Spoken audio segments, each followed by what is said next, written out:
Hi everyone, here's some of us heading your way tonight to your news at 9. Joplin police open a death investigation after a body is found yesterday in a burned house. Plus, going to have reaction to the Joplin School District's decision to return to full in-person learning. Doug Heddy has weather, Jacob Leonard has sports. This is KOAM News at 9 on Fox 14. The 4 states' most watched news starts now.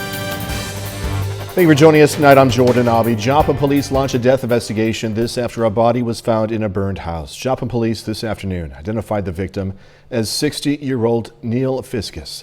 The 911 call for the fire came in at around 4 p.m. yesterday. Joplin Fire and police responded and found Fiscus dead in the home on South Galena. Investigators have scheduled an autopsy for Friday. Cherokee County Sheriff says 2 Joplin men drowned in a southeast Kansas strip pit. Authorities began searching for the men identified as Robert Sleep and Stephen LeMasters from Joplin when they didn't return from a fishing trip. Sheriff's office says they found them at around 1 this morning. Authorities believe they fell through the ice at the strip pit and drowned. Doug Heddy joining us now with our first look at the forecast. Bit of a chilly night ahead of us. Yeah, it's definitely going to be a cold night, but we still had a pretty good day. Even though we were about 15 degrees colder today than what we saw yesterday, we still made it to 60. And our average high is 53 degrees, so a pretty good chunk above where we should be for this time of the year. We do have some clouds which have been rolling through, so let's call it partly cloudy skies for us tonight. And it is going to be colder as we drop back to about 29 or 30 degrees, but all in all, not that bad. We are watching a system out across the central parts of the Rockies, and that's going to give us some clouds and maybe a little bit of drizzle or some showers by tomorrow night. But all in all, I think the next 24 hours look pretty good. 39, 40 degrees across the region right now. We still have the northerly winds at about 10 to 15. We're going to drop back to about 29 later on tonight. Cooler tomorrow, but still, again, in respect to what we had over the past couple of weeks, high temp of 50 looks pretty good. Of course, we're going to talk about those rain chances here in just a bit. Yeah. All right, Doug Heddy, thank you so much. Starting next week, students at Joplin High School are going to be back in person full time. It's a decision students and parents have differing opinions on. KOAM's Zach Dodge spoke with a student who feels like it's not the right time. Being a freshman in high school right now can be really tough. It's been really rough. On top of everything else that comes with being a freshman, Livy Riddle and her sister Lauren have had to adjust to learning on Joplin School District's hybrid AP schedule. It was really hard to adjust at first because, you couldn't see your friends if you didn't have a last name that was after K. And as for learning, it got better over just getting the routine worked out. But now another change is coming. On Tuesday, the school board decided to bring all students at the high school back to in-person learning full-time. The decision was made largely because of the low number of COVID cases in the school and community. It had always been, we can get it under that 1% or below of positivity either among staff or students, then we would return. And just recently, we've hit that. High school principal Stephen Gilbreth says the high school is the last building to go back to full-time in person, and all of the other schools have continued to have low numbers. But some parents and students, like Riddle, are afraid to see what happens once they put 2,000 students in the same building again. Who says that they're not going to rise up again? It's a possibility, and it's really, really nerve-wracking. She wishes the district had waited to make the change until next year, since there's only a few weeks left in school. But now that the decision is made, she thinks students should be given a choice. I personally want to go online because I am very nervous about going back to school. With the low rate right now that we have, and the mandatory masking and keeping things clean, that we feel confident that we can keep kids safe. In Joplin, Zach Dodge, KOAM News. Gilbreth says they're going to keep a close eye on the numbers, and if they start to spike, they will go back to the hybrid schedule. He also says they might be able to make concessions for students and parents who aren't comfortable with the plan, but that's going to be on a case-by-case basis. Chaska County Health Department is offering a mass COVID-19 vaccination site. The department is partnering with the Missouri National Guard to provide the vaccine to eligible Missourians at Fairview Christian Church in Carthage, Missouri. That clinic is going to be on Tuesday, March 2nd from 9 in the morning to 5 in the evening. And on Wednesday, March 3rd from 9 in the morning to 1 in the afternoon. You can register online. We've provided a link to the registration website on our Website, KOAMnewsnow.com. Officials in McDonald County, Missouri say they had extra COVID-19 vaccines, so much so they administered some to people outside of the county. The county's emergency management director says the state allocated them 2,000 vaccines, so they expanded distribution to all qualifying Missouri residents. People were allowed to show up without an appointment to the ballpark near Industrial Avenue in Anderson. You know, we've been keeping a real, because Anderson, the city of Anderson, you know, gave us the permission to use this, and so we want to be sure and keep the traffic flowing off of their street that comes into this park. And so we've been real mindful, and the National Guard's assistance has been great helping us with that. Any Missouri resident at least 65 years old or adults with underlying conditions were eligible. The biggest vaccination project in American history is gaining steam, with hundreds of millions of doses being deployed to help end this COVID-19 outbreak. Fox News correspondent Steve Harrigan has more now from Atlanta. In just a few days, a new COVID-19 vaccine could be in play. The FDA announcing Wednesday they've reviewed early data from Johnson & Johnson's candidate and found it met the criteria for emergency use authorization. The one-shot vaccine was about 66% effective against moderate to severe COVID-19 and almost 100% effective in preventing COVID-related deaths. The governors are carefully planning their efforts and getting ready for the possible new vaccine. If authorized, we are ready to roll out this vaccine without delay. Johnson & Johnson says it has 4 million doses ready to go immediately, and 20 million will be shipped by the end of March.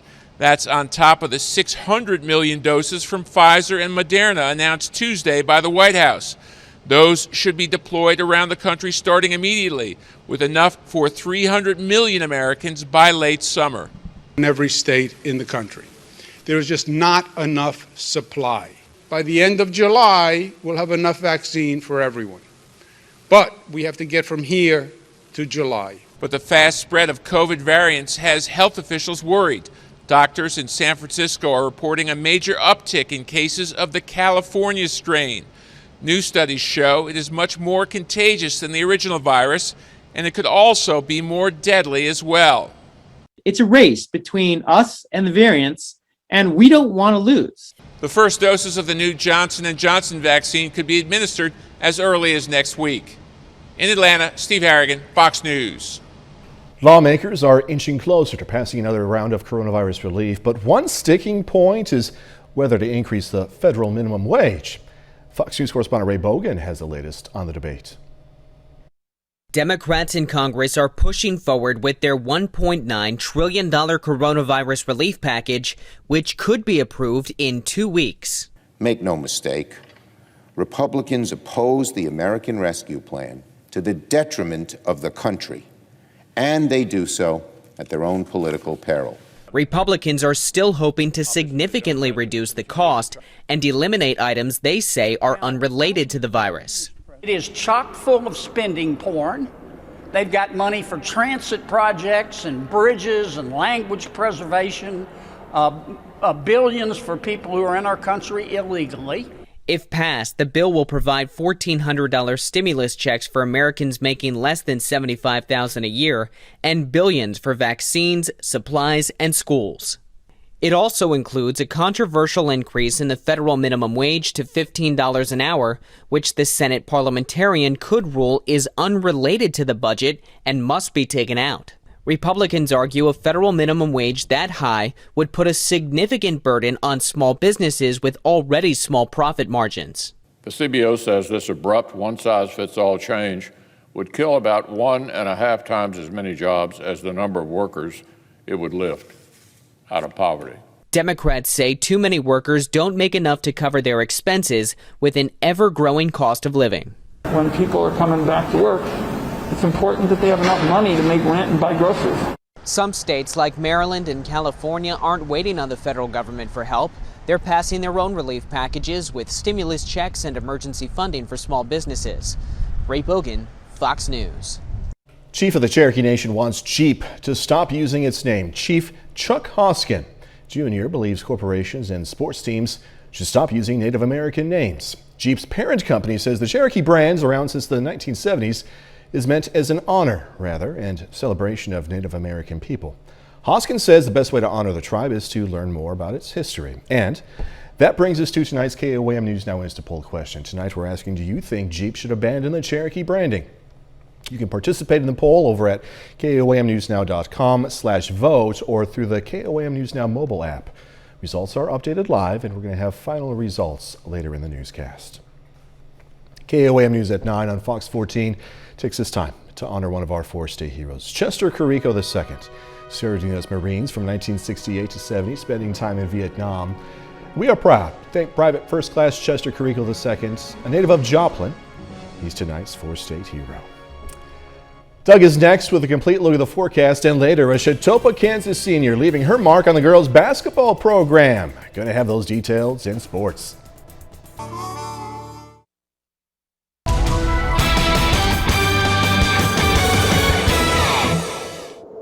Well, of course, it turned out to be another nice day for us today. Not near as warm as what we had yesterday. It was about 13, 14 degrees cooler, but still fantastic day, above average for this time of the year. Great time lapse, Indigo Sky Casino and Resort. Of course, Indigo is just outside of Seneca, Missouri, but you can see plenty of sunshine throughout the day, even though we are getting some clouds which have been rolling in over the past couple hours, and we'll have partly cloudy skies for us tonight. What a crazy month. The first week of February, above normal. Then we had the 2 weeks of Arctic air, and then look at the rebound, 58 on Monday, 73 yesterday, 60 for us today. So at least we have turned that corner, even though we're going to cool back down just a little bit over the next few days. Nothing like what we did see over the past couple weeks. 40 right now, north winds at about 10, humidity is at 68%, temps around the metro from Pittsburgh 39, 40 in Neosho, 39 in Sarcoxie. Miami is sitting at 41 degrees. A little bit cooler in northern counties, 35, Yates Center, Iola 39 in Nevada, and I think most of us will drop to about 29 or 30 later on tonight. Plus, we've had the northerly winds all day long behind the cold front that rolled through early this morning. Still kind of brisk out there, and it's going to stay breezy throughout the overnight hours. We have some clouds, partly cloudy skies, but we are dry. We'll continue to see partly cloudy skies for us tonight. And if we go out toward the west, you can see a weak little wave right across parts of Colorado, and then a secondary one moving into the Pacific Northwest. So if we look at the upper levels, you can see the one out across the Rockies, the one moving into the Pacific Northwest. These are very fast-moving weak waves, but they will give us some rain chances as we work into the next few days. For us tonight, we're fine. 29-30 if you are getting up early. Cold start, 29, north winds at about 5 to 15. We warm through the 30s. Mid-40s by noon. I think most of us will top out right around 50 during the afternoon. So Thursday looks pretty good, but Thursday night, we get that first little wave, mainly to our south. You can see some showers in our southern counties, so through Oklahoma and then south of Interstate 44. I think everybody north of Interstate 44 is really going to stay dry, but we are going to have a few random showers. Then on Friday, here comes the second wave, giving us some rain showers late in the day into Friday evening, and then these are gone. So we set up for Saturday. Saturday looks pretty good. And then we have another system that moves in Saturday night and into Sunday that will give us a few random showers. But you can see most of the rain stays to our south. Monday looks okay. And then we get another weak little wave that could give us a few showers by the time we head into Tuesday. So it's an active pattern. We just don't have any big storm systems. 50 tomorrow, 52 Friday, 64 Saturday. Saturday is going to be great. We cool down on Sunday, and then we warm right back up to 61 next Wednesday. Here in the second half hour, we'll go a little bit long range and look down the road and see what's going to happen into March. I keep saying this because I keep thinking this. When I look at the forecast, no complaints because there's no snow, right? Yeah, I mean, no ice. All in all, pretty good. 50s and 60s, can't beat it. No. All right, we'll see in a little bit. Thanks so much, Doug. All righty. Coming up, we're learning more about Tiger Woods' serious car crash yesterday. I'm Matt Finn in Los Angeles. Tiger Woods believed to be inside of this hospital recovering from surgery, and what the doctor is saying about his gruesome injuries. Tiger Woods is recovering after a horrible SUV crash yesterday. His doctor is providing an update on the golfer's gruesome injuries. Fox News correspondent Matt Finn has more. Golf star Tiger Woods is awake and responsive in a California hospital according to his team, but he faces a long road to recovery. The chief medical officer at Harvard UCLA revealing the extent of Woods' injuries, saying, quote, fractures affecting both the upper and lower portions of the tibia and fibula bones were stabilized by inserting a rod into the tibia. Additional injuries to the bones of the foot and ankle were stabilized with a combination of screws and pins. An LA County Sheriff's deputy says Woods did not realize the severity of his injuries after the crash. I think an adrenaline rush could be fair. It could also be shock. Officials say an investigation into what led up to Tuesday's accident could take several weeks, but the LA County Sheriff says Woods was traveling at a faster speed than normal on a downhill stretch of road. The area is known for a high frequency of accidents. It is a place to go very fast because you're going downhill, and it can get away from you pretty quickly. The extent of Woods' injuries raising new questions about the future of his playing career. He's been recovering from his 5th back surgery, and earlier this week said he hoped to play in the Masters in April. This is another really big wall to climb, and we'll see if he even wants to try to make that climb, because I would be very surprised right now if he's even thinking about golf.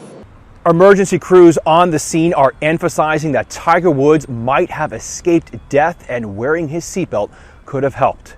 In Torrance, California, Matt Finn, Fox News. Just ahead, social media strikes again. One of Biden's nominations could be in trouble thanks to tweets. I'm Caroline Shively. I'll have that story coming up. At Johnson. Fox. One of President Biden's nominees has deleted more than 1,000 controversial tweets, but that isn't enough for some senators who could tank her nomination and 2 more, the president's nominees, who could also be in jeopardy. Fox News correspondent Caroline Shively has this story. President Biden's pick for budget director looks to be in trouble. 2 Senate committees put off votes on Nira Tandon's nomination on Wednesday. Democrat Joe Manchin has already announced he'll vote against Tandon because of her past aggressive comments on social media. And to get through the process, Tandon would need every single Democrat to vote yes or pick up at least 1 Republican. Particularly in a role as important as the Office of Management and Budget, that's not a place for a partisan warrior. Tandon deleted more than 1,000 tweets late last year. Senators have already grilled her on tweets that insulted Republican colleagues, calling Tom Cotton a fraud, Susan Collins the worst, and Mitch McConnell Voldemort. She also went after liberal Senator Bernie Sanders during his 2016 run to be the Democratic presidential nominee. Tandon has apologized, and the White House is standing behind her. She's an expert whose qualifications are critical during this time of an unprecedented crisis. 2 other Biden nominees are taking heat, including Interior Secretary hopeful Congresswoman Deb Haaland for her stance on fossil fuels, and Javier Becerra on whether he has the experience to head up Health and Human Services. As California's Attorney General, he's been a staunch defender of the Affordable Care Act. All of these votes could be close, with an evenly divided Senate. If just 1 Democrat votes no, then Republicans can tank a nomination if they all stick together. Caroline Shively, Fox News. Coming up, going to meet a dog back home after a weeks-long journey lost in the Grand Canyon.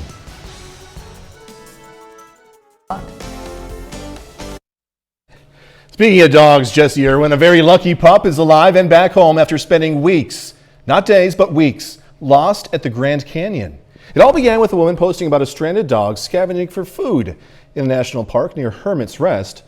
This moved a humane trapper organization along with the Northern Arizona Animal Search and Rescue Group into action.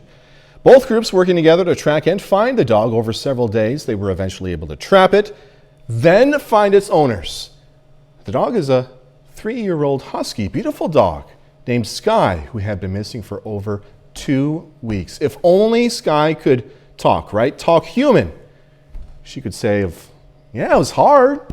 Saw some pretty dangerous animals, but you know what? I also saw some pretty awesome things too there in the Grand Canyon. Good for Sky. Back home. 30 more minutes, news, weather, and sports coming away. A Baxter Springs, Kansas teacher is recognized out of hundreds of thousands of educators by an international program. Also, how daily moments of silence could be mandatory for all public schools in Florida. Dear Winter, Patterson Family Foundation is awarding Health Nevada with a more than $764,000 grant. That money is going to be used to, quote, create collective impact in the areas of rural mental health, obesity, also food insecurity. An international learning program recognized a Baxter Springs, Kansas teacher for all her hard work. Every year, IXL Learning creates an Elite 100 list, recognizing top teachers around the world who are committed to helping their students. And one of those top teachers is Tina Gandy, a fourth grade teacher at Central Elementary in Baxter Springs. She says her students are what drives her. I can be here and I can instruct and I can give them all the love and attaboys, that they need. But at the same time, this is all based off of what they do. They're the number one thing that drives this classroom. Congratulations, Miss Gandy. The Elite 100 list is chosen from a group of around 700,000 educators. This year's members reside in 36 U.S. states, Canada, and Venezuela. It's important to remember to occasionally stop and smell the roses. And Missouri Southern is giving lots of room to do that in the future. Students at the college are converting the hillside on the east side of Nixon Hall into a wildflower habitat. All of the flowers being planted are native to the area. Daily moments of silence could be mandatory for all public schools in Florida. The proposed bill is about giving students a chance to reflect before starting the day, but some groups argue it could lead to coerced religion in school. Fox's Heather Gustafson has more on this story. If you want to, close your eyes and meditate for 2 minutes, you can do that. There's no obligation that it be used for anything religious. A House panel recently approved a controversial bill that would mandate daily moments of silence in Florida schools. I think it's a small step to allow kids to reflect on the day. The measure, sponsored by Representative Randy Fine, was backed by the House Early Learning and Elementary Education Subcommittee in a 12-16 vote.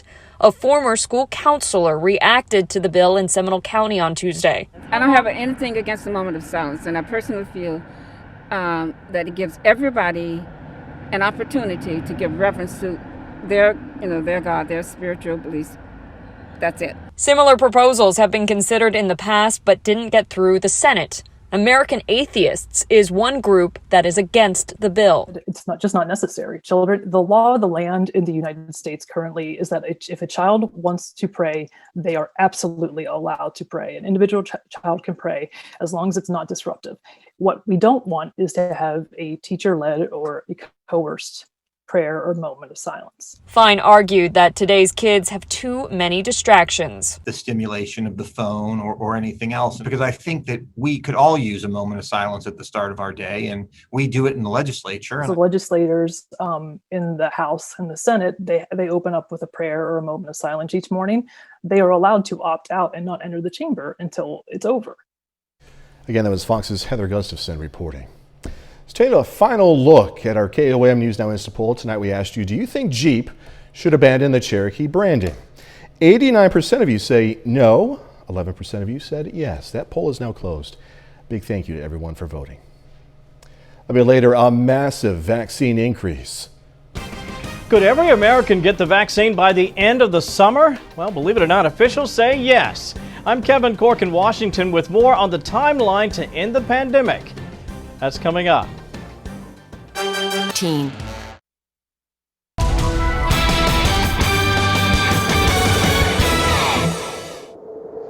Well, of course, it turned out to be a pretty good Wednesday for us today. A little bit cooler than yesterday, but still temperatures are fantastic as we went up to about 60 degrees for an afternoon high. We also had plenty of sunshine across the region, which you can see on our Indigo Sky Casino and Resort. Of course, Indigo is just outside of Seneca, Missouri.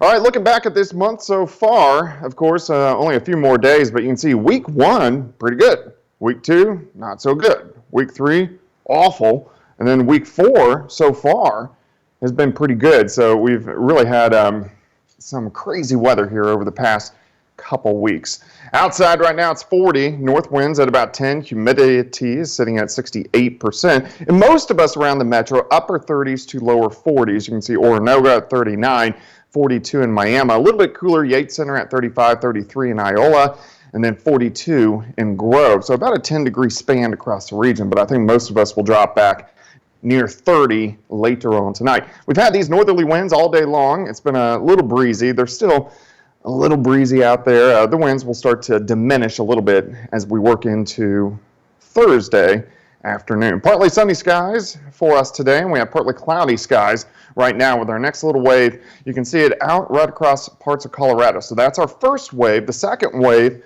is out towards Seattle. So if we look at the upper levels, you can see the little system in the Rockies, the second system in the Pacific Northwest, and we're going to have numerous systems over about the next week, but they're all fast moving and they're all fairly weak, but they are going to give us plenty of chances for rain. For tomorrow, we start kind of cold, 29 degrees, partly sunny skies, warming up through the 20s, 30s, 45 by noon, and a high temp of about 50 tomorrow afternoon. Clouds increase tomorrow night. Here's that first little wave. You can see the rain mainly stays to our south, but it will clip us, so we're going to get some scattered showers tomorrow night, especially in our southern counties. As we go into Friday, rain increases again. This is the second wave as we head into Friday afternoon. A little bit more widespread. It's going to be light showers, should be out of here by the time we head into Friday night. So Saturday looks good, but Saturday night, rain starts to creep back toward the north. We're going to have some random showers Saturday night and into Sunday. This system also rotates toward the east, and we watch the next wave that moves out by the time we head into Tuesday with a few random showers. So we have a lot of waves. It's just they're not very big systems. 50 tomorrow, 52 on Friday. Look at Saturday up to 64 degrees. Some rain moves in Saturday night, and then we cool right back down by the time we head into Sunday. But our temperatures stay pretty mild next week. You can see Thursday, Friday, we have some rain chances, but it stays mild. We cool down for the first weekend of March, and then the second week, we warm right back up. But it is going to stay fairly active over the next couple weeks. Of course, we are transitioning now from winter almost into spring. Mm-hmm. Loving that sunshine when we get it. Yeah, today was another great day. It was. All right, Doug. Thanks so much, as always. Bruce Springsteen was facing federal charges for drinking alcohol in a national park, but during a court hearing this morning, his most serious charges were dismissed. Fox News senior correspondent Laura Engel has this story. A big break for the boss as the government dismisses 2 of the 3 federal charges against Bruce Springsteen, stemming from a November drunk driving incident. Springsteen on Wednesday appearing virtually before a federal judge. The prosecutor dropping the 2 more serious federal charges against the 71-year-old rocker, DWI and reckless driving, saying the singer's blood alcohol level was so low it didn't warrant the charges. The legendary singer pleaded guilty to the remaining charge, consuming alcohol in a closed area, admitting to taking 2 small shots of tequila in New Jersey's Gateway National Park, where drinking is prohibited. At the time of the November 14th incident, a park ranger said they saw Springsteen take a shot and then get on his motorcycle. The ranger also reported the rocker smelled strongly of alcohol and had glassy eyes. A breathalyzer test was administered at the park's ranger station. Springsteen's blood alcohol content was at 0.02, a quarter of the legal limit of 0.08 in New Jersey. He is one of the most decent, law-abiding, hard-working Americans. The judge imposed a $500 fine for the remaining charge. He also has to pay $40 in court fees. Following the hearing, Springsteen's lawyer releasing a statement saying in part, quote, Mr. Springsteen is pleased with the outcome of today's court appearance. Springsteen has 1 week to pay the fine, but told the judge, I think I can pay that immediately, Your Honor. In New York, Laura Engel, Fox News. Coming up in sports, the Chautopa, Kansas senior girls basketball player prepares to cap off a special senior season. Plus, Pitt State baseball aiming for a 3-0 start against Minot State, North Dakota. Jacob Leonard is up next with highlights. We'll see you right here at 7.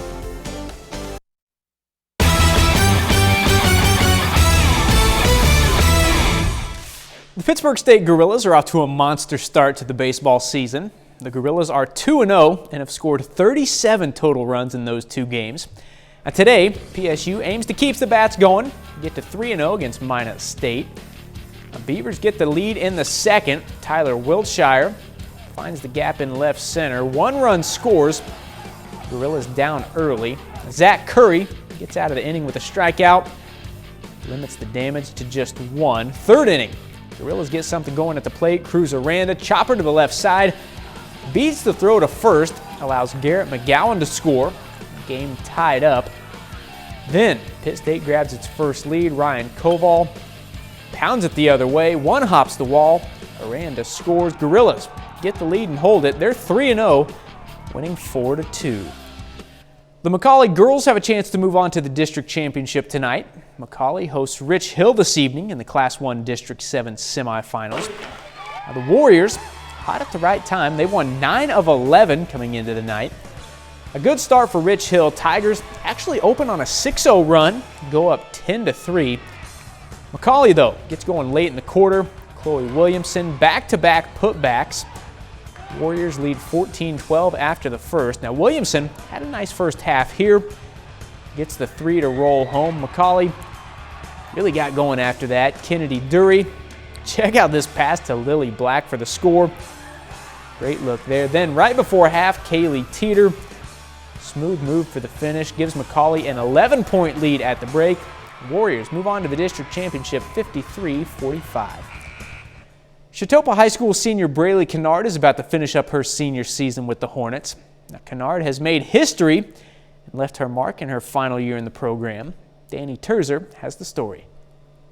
Braylee Kennard is leaving her mark on Chautopa High School as the first female to reach 1,000 career points. It's a very big accomplishment to me. Hopefully it influences my teammates to maybe want to achieve that goal one day. You see everywhere, all these people, these schools having people do it, and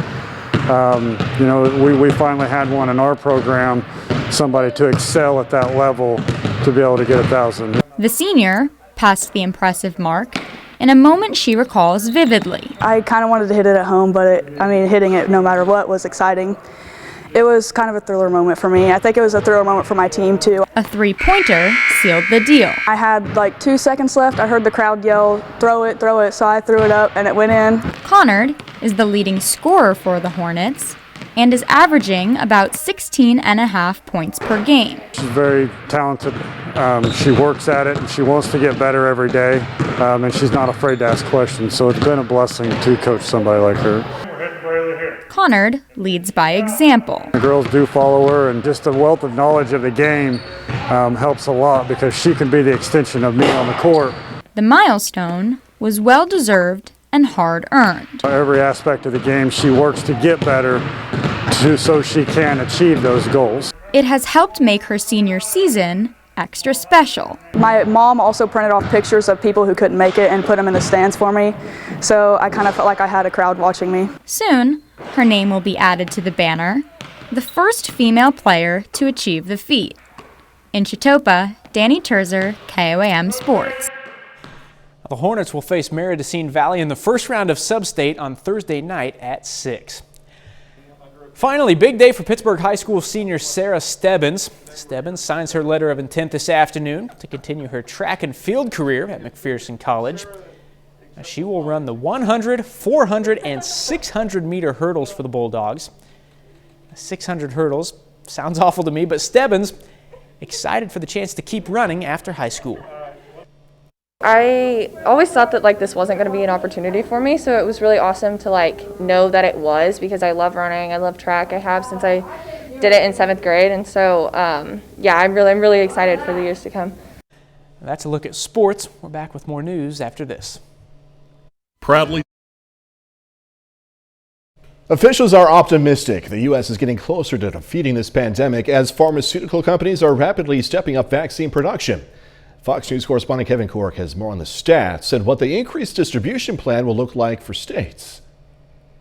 Massive developments on the vaccine front, with Pfizer and Moderna expected to produce a combined 600 million doses in the coming months, giving every American the required double shot to protect against COVID-19. We are also on track to have enough vaccines for 300 million Americans by the end of July. Pfizer and Moderna confirm they will deliver at least 220 million doses by the end of March. That's actually up from the 75 million doses both companies have previously shipped to the U.S.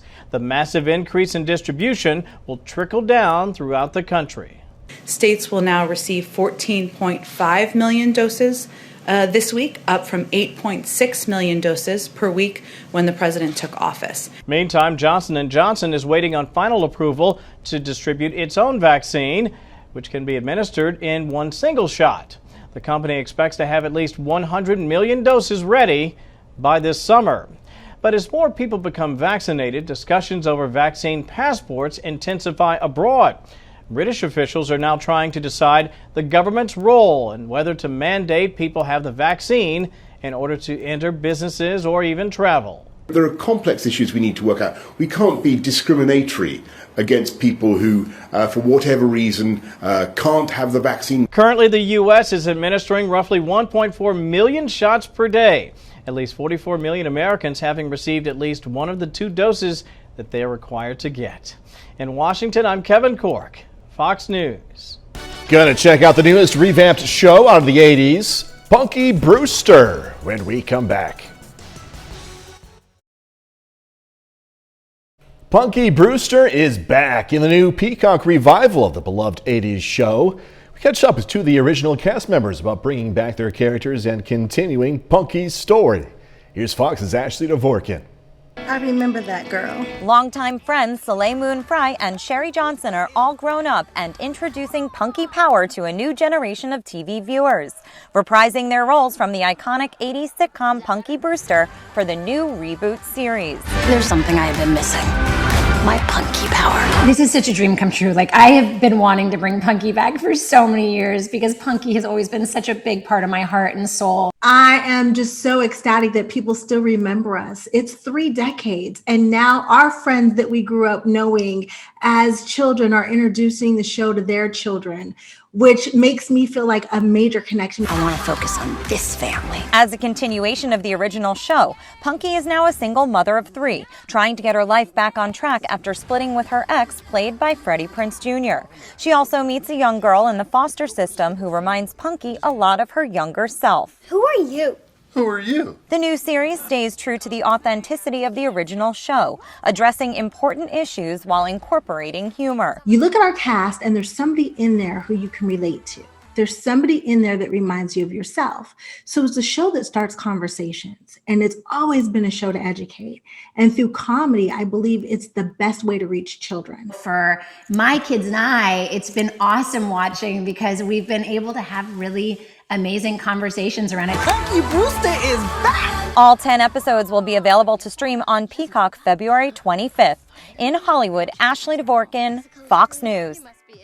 And that's our time for tonight. Thanks so much for joining us. Going to leave you with video of an estimated 2,000 dolphins stampeding off the California coast. You may remember this video from yesterday, but here it is again, and it's pretty cool to see it again. Be safe. Do this all again tomorrow. See you then.